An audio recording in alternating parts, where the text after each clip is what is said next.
Hello guys, thanks for clicking this video. Today I made a project with 2SC5200. Is a powerful audio silicon transistor, and here is a pinout. I tried to make inverter over this transistor.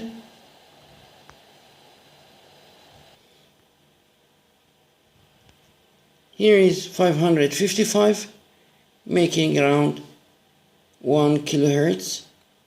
This is my 2SC5200, the 6 volt 2 amp transformer,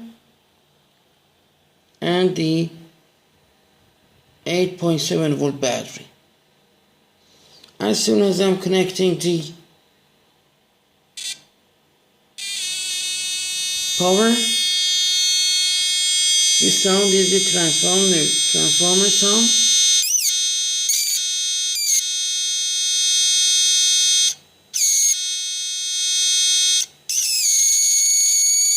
As you can see, this is something like 1000 volt or the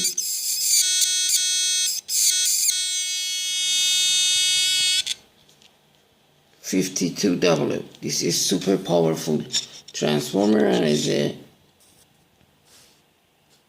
nothing special is included. Thanks for watching, and goodbye.